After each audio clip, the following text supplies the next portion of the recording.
Hey everyone, we're back with part 2 of Top 10 Favorite Characters. I won't talk long, so let's get on with the show.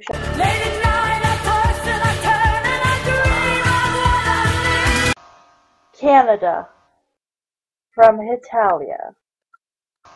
Oh, I can see it now. Oh, Miss Kira's 12. Or just Kira, you picked Canada because he's your country. You're biased. Blah, blah, blubbity, blah. Well, I could have just as easily picked any other country, you know.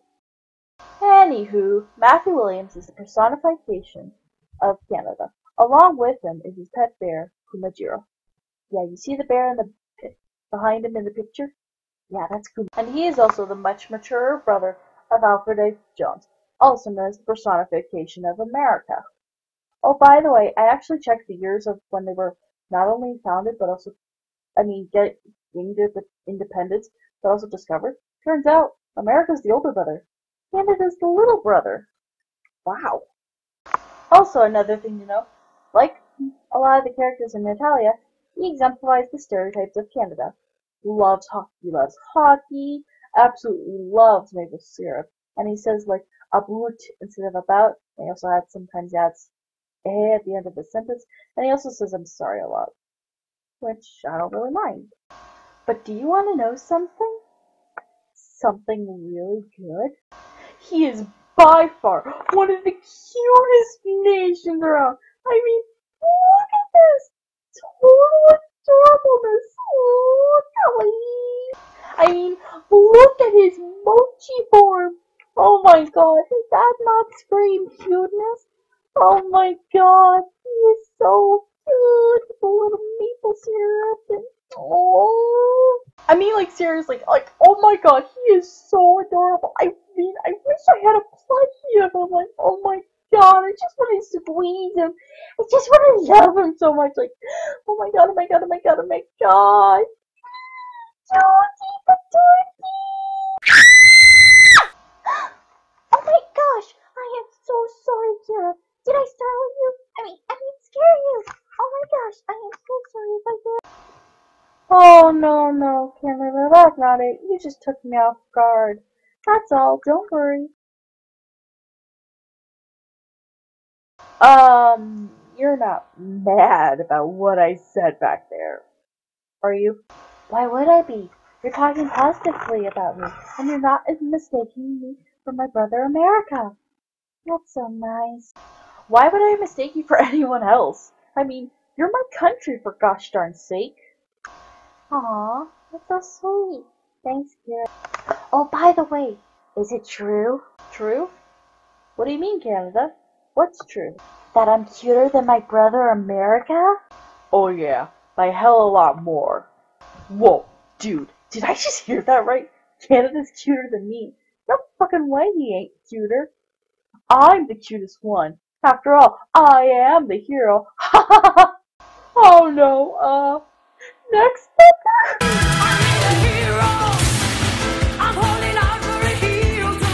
Hajime Hinata from Super Danganronpa 2.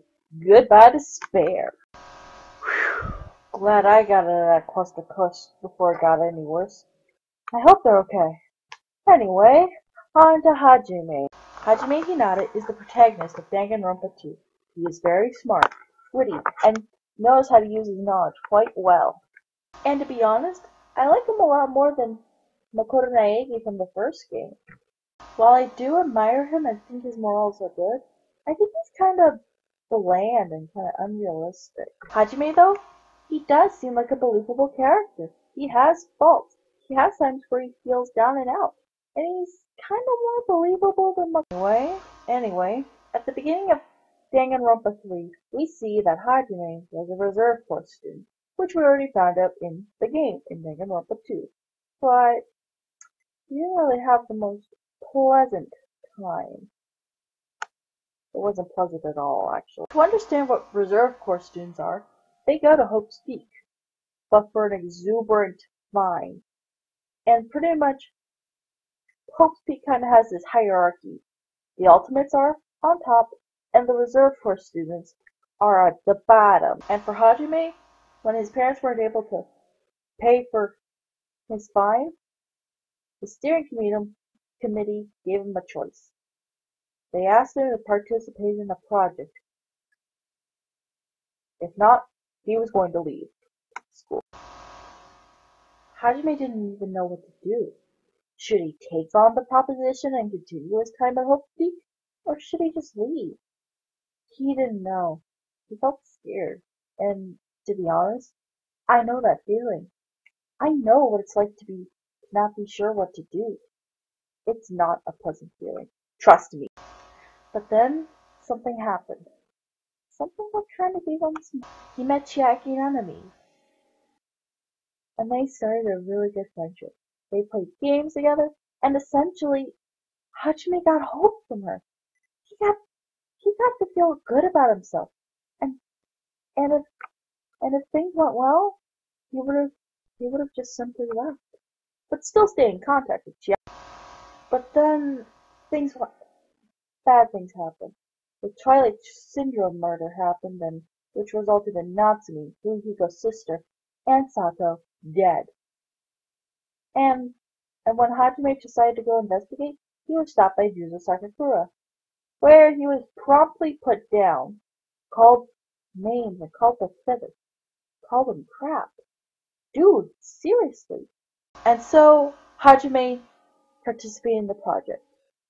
And soon afterwards, there was no more Hajime Tsunaka. Only Izuru Kamakura. Oh, and you might be thinking, it can't get from worse. Can it, Kira? I mean, yeah, Hajime's now Izuru, but can it get worse? As much as I would love to say, yeah, it doesn't get worse, I'm afraid it did get worse. Why? And it's all because of that stupid bitch, Junko fucking Enoshima, one of the Despair sisters, alongside her sister Mukuro Ikusaba. Jeez, and I hate that bitch already because of what she does. But basically, she really makes me mad at her.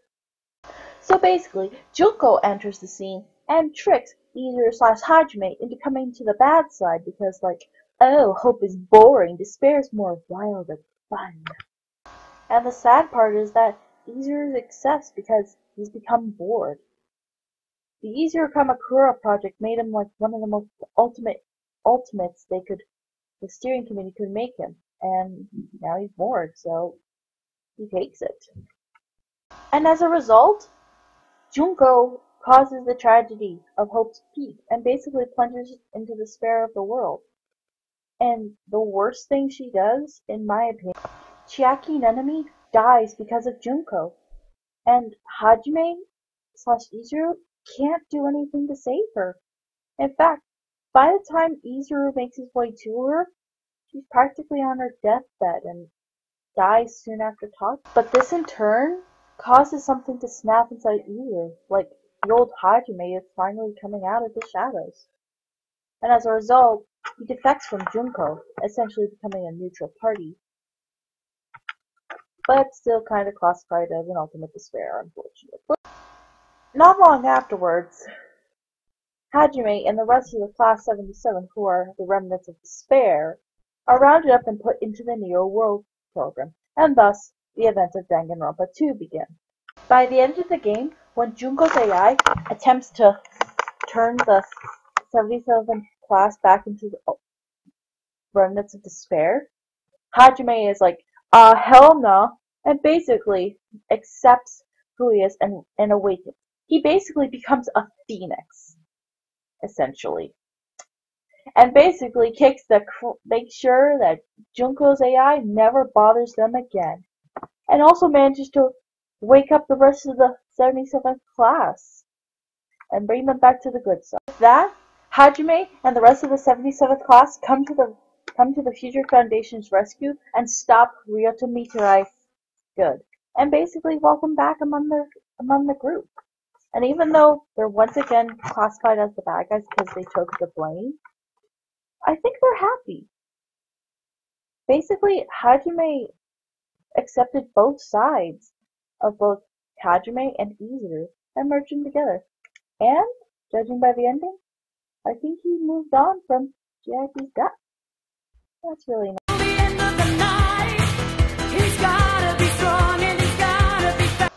Chisa Yukizome from Danganronpa 3, The End of Hope's Peak Academy.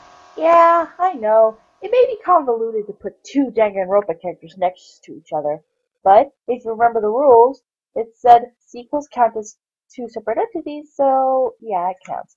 And besides, Chisa Yukizome, as we learned in Danganronpa 3, Despair Side, yes, there is two animes for Danganronpa 3, and back on subject, Chisa Yukizome was the teacher to the 77th class.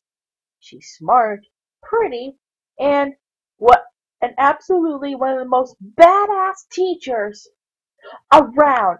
I mean, look at her! She is an awesome teacher. I mean, for those who've watched Danganronpa 3, you know what I mean. She's such a badass. I mean, she cares absolutely so much for her teacher. I bet she's an awesome fighter, and she even manages to put Fuyuhiko, the ultimate Yakuza, mind you, in his place. Yeah! Oh yeah! That's an awesome teacher for you. Woo! Sadly, this does not last long. Why? Here's a hint. Junko fucking Enoshima, that's fucking who.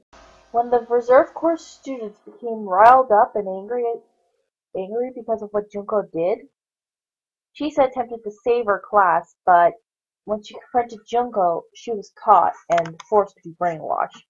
She resisted, mind you, for all she can, but that resistance stopped dead in its tracks when Mukuro Ikusaba lobotomized her and effectively corrupted her.